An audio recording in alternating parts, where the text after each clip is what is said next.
जय श्री राम दोस्तों, कैसे हैं आप सब। उम्मीद करता हूं बढ़िया होंगे, स्वस्थ होंगे, मजे में होंगे। मेरा नाम जयदीप मिश्रा है। अपने चैनल पर मैं पशुपालन से संबंधित जानकारी भी देता हूं और अपना रूटीन लाइफ भी शेयर करता हूं। दोस्तों आज है 1 अगस्त और इस वक्त रात के 8:30 बज रहे हैं और अभी फिलहाल मैं हूं अपनी गायों के पास।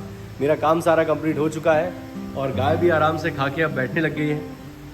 सब अब रेस्ट करेंगी और धुआं कर रखा है दोस्तों, क्योंकि आजकल मच्छर बहुत छोटे छोटे से बहुत ज़्यादा हो रहे हैं। पिछले दिनों मच्छर बहुत कम थे, यहाँ पर मच्छर थे ही नहीं, लेकिन अब मच्छर हो रहे हैं धीरे धीरे, क्योंकि बारिश होते समय हो चुका है और गोबर भी डला हुआ है सामने, तो उस वजह से मच्छर हो रहे हैं। और अब धुआं करना बहुत ज़्यादा ज़रूरी है। पहले तो कभी कभार एक आध दिन छोड़ भी देता था, लेकिन अब तो रेगुलर करना बहुत ज़रूरी है। और दोस्तों अभी फ़िलहाल हमारी बछिया दोनों राधिका और नैना खा पी के बैठ चुकी हैं। मंगल यहाँ पर बंधा नहीं है, क्योंकि मंगल अब हो चुका है बड़ा और मंगल अब खुलता है सुबह से, तो वो जाता है चरने। सानी खाने के बाद, सुबह सानी खाता है, उसके बाद निकल जाता है चरने। और फिर उसके बाद जैसे ही शाम को मैं उसको बांधता हूँ तो सानी रखता हूँ, लेकिन पहले अब राधिका को नैना को खिलाता हूँ। जो इन्हें खा लिया है अब, तो ये भूसा वगैरह देखिए अब छोड़ दिया है। इसको मैं इकट्ठा करूँगा, इसमें अब चोकर डालूंगा और मंगल को यहाँ बांधूंगा, तो मंगल आराम से खा लेगा। दोस्तों अब मैं थोड़ी सी कॉस्ट कटिंग कर रहा हूँ। एक्स्ट्रा जो फीडिंग कर रहा था अपने एक्स्ट्रा जैसे बछड़ा हो गया, मंगल, इन सब पे जो थोड़ा मंगल खास तौर पे, जिसको खिलाने का कोई खास मकसद नहीं है, वो तो खाएगा और सांड बनेगा और भविष्य में किसी काम भी मेरे आने वाला नहीं है, लेकिन फिर भी मैं उसको खिलाऊंगा। लेकिन अब थोड़ी सी कॉस्ट कटिंग कर रहा हूँ, क्योंकि दोस्तों अब मेरे पास 3 ही गाय मिल्किंग में है और इन्हीं के दूध से सारा खर्चा चलता है, आप सब जानते ही हैं। और अब इनका दूध भी थोड़ा कम हुआ है, क्योंकि हरा चारा वगैरह उपलब्ध नहीं है। तो इस वजह से दोस्तों अब मैं इनकी फीड पे थोड़ा फोकस ज़्यादा कर रहा हूँ, क्योंकि मेरे पास ग्राहक बढ़ रहे हैं, डेयरी पे दूध मेरा जा नहीं रहा है। तो अब मुझे इन्हीं को खिलाना है और इन्हीं से दूध उत्पादन ज़्यादा लेना है। तो थोड़ी बहुत बचत जो हो सकती है वो मैं करूँगा। और अब हमारे पास शीतल भी आ गई है, तो शीतल को खिला ही रहा हूँ अच्छे तरीके से, क्योंकि अभी से गाभिन है और ब्याने का समय आ रहा है। तो जितने अच्छे खिलाई पिलाई करूँगा उतनी अच्छी इसकी सेहत होगी और उतना ही बच्चा तंदुरुस्त पैदा होगा और इसको काविंग में दिक्कत नहीं होगी। तो इस वजह से दोस्तों ये एक्स्ट्रा हो गई है। शीतल नहीं थी तो भी फिर भी काम चल रहा था, लेकिन अब शीतल पूरा एक पर्याप्त दूध वाली गाय की तरह सानी खाती है, तो मेरे पास और खर्चा बढ़ चुका है। तो इस वजह से थोड़ी सी मुझे कॉस्ट कटिंग करनी पड़ रही है। फिर भी मैं मंगल को चोकर दूंगा लगभग 1 किलो के आसपास, इतना भूसा इकट्ठा करने के बाद। आप सब जानते हैं कि मैं भूसा वगैरह सब कुछ खरीदता हूँ, मेरे पास कुछ भी घर का नहीं है, फिर भी मैं उसको खिलाऊंगा। ऐसा नहीं है कि मतलब उसका गलत व्यवहार करूँगा। हमारा बछड़ा है वो मेरे घर पे है, तो मैं उसकी सेवा जितनी बन सके उतनी करूँगा। लेकिन ऐसा भी नहीं दोस्तों कि बहुत ज़्यादा खिलाता रहूँ, इतनी ज़्यादा अपनी व्यवस्था नहीं है दोस्तों, आप सब जानते हैं।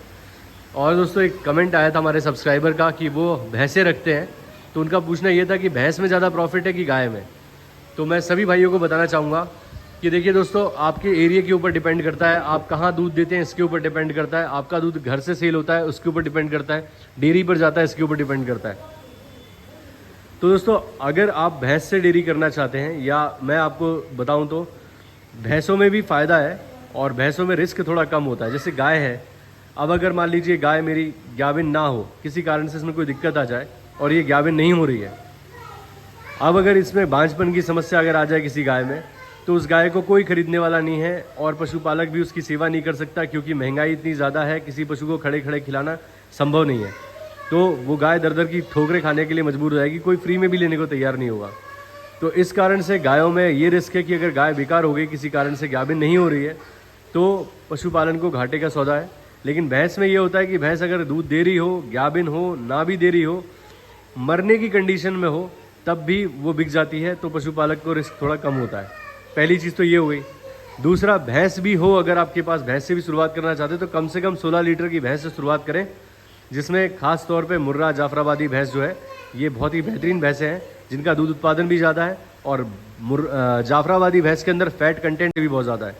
तो अगर आप डेयरी पर दूध देते हैं तो आप जाफराबादी भैंस रखिए, उसमें आपको फैट अच्छा मिलेगा, जिससे आपको दूध का रेट अच्छा मिलेगा। भैंसों में समस्या ये है कि भैंसें ज़्यादा लंबे समय तक दूध नहीं देती हैं गायों की अपेक्षा। गाय सिर्फ 2 महीने के लिए ड्राई होती है, गाभिन होने के बाद भी दूध उतना घटता नहीं है, और गाय सस्ती आती है, भैंस महंगी आती है। तो ये चीज़ है दोस्तों। भैंसों में क्या है कि अगर आप 16 लीटर की भैंस खरीदेंगे दोस्तों तो 1.5 लाख रुपए की आएगी। अगर आप 16 लीटर की गाय खरीदेंगे तो वो आपको 45-50 हज़ार में आ जाएगी। अगर आप लोकल से खरीदते हैं और आप थोड़ा रिसर्च करते हैं, व्यवस्था ढूंढते हैं गाय तरीके से, तो 50 हज़ार तक में आपको 16 लीटर की गाय मिल जाएगी। तो ये अंतर है दोस्तों, कहाँ 1.5 लाख रुपये, कहाँ 50 हज़ार रुपये। और भैंस जो है वो ज़्यादा लंबे समय तक दूध नहीं देगी, गाय ज़्यादा लंबे समय तक दूध देगी। भैंस जितना दूध देगी वो 6 महीने तक उसका दूध प्रॉपर चलेगा, गाभिन होने के बाद जल्दी छुटा जाएगी। आपकी गाय जो है वो 10 महीने तक प्रॉपर दूध लेंगे, आप उससे 2 महीने के लिए ड्राई करेंगे, फिर वो ब्याह जाएगी। तो ये कहीं ना कहीं दोनों चीज़ों में प्लस पॉइंट है, नेगेटिव पॉइंट है। गाय में ये कि भाई दूध ज़्यादा समय तक देगी और कम रेट की आती है, वहीं पर भैंस ज़्यादा रेट की आती है, दूध कम समय तक देती है तो फैट ज़्यादा है उसके अंदर। अगर आप डेयरी में दूध देते हैं तो आपको रेट अच्छा मिलता है, गाय के दूध का रेट अच्छा नहीं मिलता है। तो ये चीज़ें हैं दोस्तों। लेकिन मैं सजेशन ये दूंगा, अगर कोई भाई डेयरी करना चाहता है तो दोनों रखे, भैंस भी रखे, गाय भी रखे, 2 गाय के ऊपर 1 भैंस रखे, इस हिसाब से चले ताकि अगर डेयरी पर अगर दूध जाए तो उसका दूध भैंस का दूध मिक्स होकर जाएगा तो आपको थोड़ा रेट अच्छा मिल जाएगा। तो डेयरी में भी आप दूध देंगे तो कम से कम 45-50 रुपये के आसपास आपको गाय के दूध का रेट भी मिल जाएगा। और अगर आपके पास रिटेल सेल होता है, घर से सेल होता है, आपके डेयरी से सेल होता है, दूध लोग लेके जाते हैं, तो भी अगर आपके पास भैंस के ग्राहक आते तो आपके पास भैंस का दूध भी उपलब्ध है, गाय का दूध के ग्राहक आते तो दोनों अवेलेबल है। तो आपको ये नहीं होगा कि किसी ग्राहक को आप मना कर दे कि भाई मेरे पास भैंस का दूध उपलब्ध नहीं है। तो दोनों चीज़ें रखें साथ में, प्रॉफिट है और दोनों में प्रॉफिट है, ऐसा नहीं कि भाई किसी एक में। लेकिन करने का तरीका सही होना चाहिए। ज़्यादा दूध वाले पशु रखें, 20 लीटर से ऊपर की गाय रखें, 16 लीटर से ऊपर की भैंस रखें, 16 लीटर तक की रखें, तो आपको लॉस नहीं होगा। और अच्छी फीडिंग मैनेजमेंट करें भैंसों के साथ। ये है दोस्तों कि आपको उनकी केयर में ये खास चीज़ का ध्यान रखना पड़ेगा कि भैंसों को तालाब की पानी की व्यवस्था अच्छी उपलब्ध हो।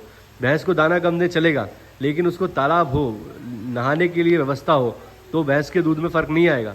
लेकिन अगर आप इस तरीके से जैसे गायों को रख के खिला रहा हूँ मैं, ऐसे अगर भैंसों को करेंगे तो भैंसों के दूध में बहुत फ़र्क पड़ेगा दोस्तों।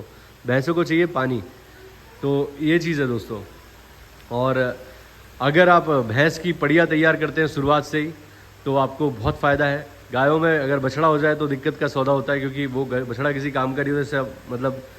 लेकिन भैंस का अगर मेल काफ भी हो जाता है तो वो भी, उसकी भी कोई कीमत है, वैल्यू है। तो ये चीज़ है दोस्तों। भैंस में रिस्क थोड़ा कम है, गाय में रिस्क थोड़ा ज़्यादा है। रिस्क हालांकि दोनों में है, लेकिन मैं सजेशन ये दूंगा कि दोनों रखें आप, गाय भी रखें, भैंस भी रखें साथ में, और अच्छी नस्ल की भैंस गाय रखें तो आपको प्रॉफिट होगा। और दोस्तों आज मेरी गाय खुलने गई नहीं थी चरने, मतलब आज मेरी गाय खुली नहीं थी, चरने गई नहीं थी, तो अभी आज पूरे दिन बंधी रही हैं। और आप लोगों के काफ़ी सजेशंस आते हैं, मैं सबके कमेंट्स देखता हूँ। और एक भाई ने कमेंट किया कि आप इनको ऐसी वाले वो जो मोहरे लाइए जिनमें हुक हो, आप गाय को खोले तो रस्सी साथ में ना रहे, और सिर्फ हुक से खोल दिया तो उनकी मोहरी लगी रहेगी, वो अपना घूमने चली जाएंगी, आएंगी तो आप हुक से बांध देंगे, आसानी हो जाएगी।